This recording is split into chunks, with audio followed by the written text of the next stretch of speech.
Hello, good morning, good afternoon, or good evening from whatever part of the world you're tuning in from.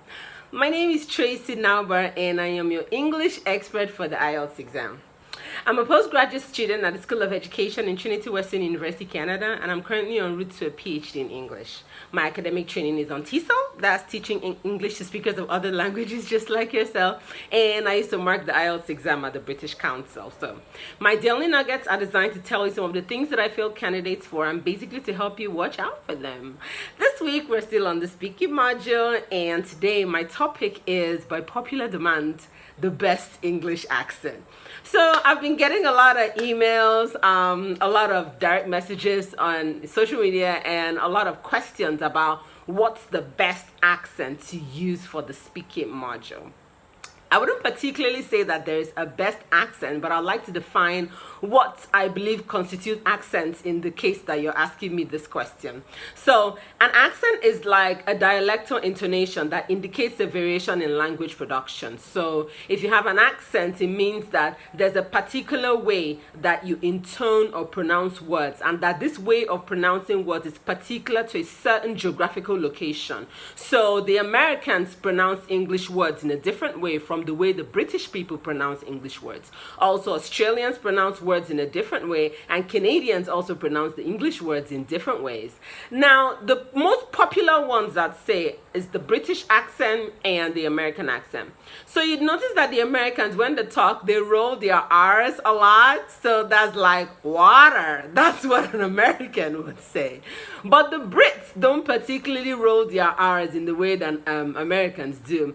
The Brits are more likely to say water. So you have the stress placed on a different part of the word. So when you enter the English language in this manner, you see that there are different accents that are constituted as native speaker accents. These four countries, or these four locations I just called, are the areas where the International English Language Testing System considers native level of the English language. It doesn't mean that there aren't other variations of the English language. There are other people who speak English. However, these people's Englishes in quotes are not considered to be native versions of the English language accent.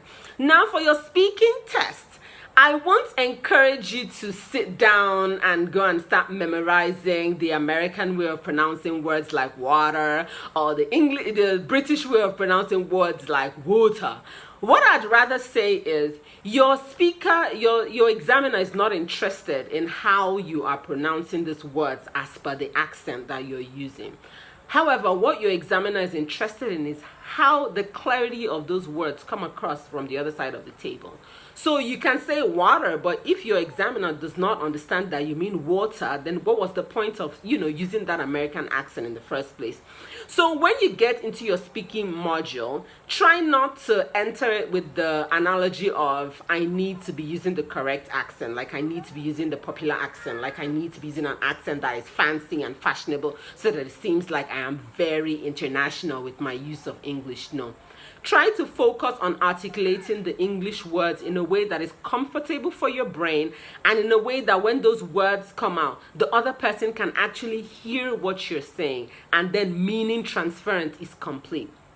Because, like I keep on hammering, language is used for communication, and you transfer a lot of cultural meaning or semantics with the communication of the language that you're speaking.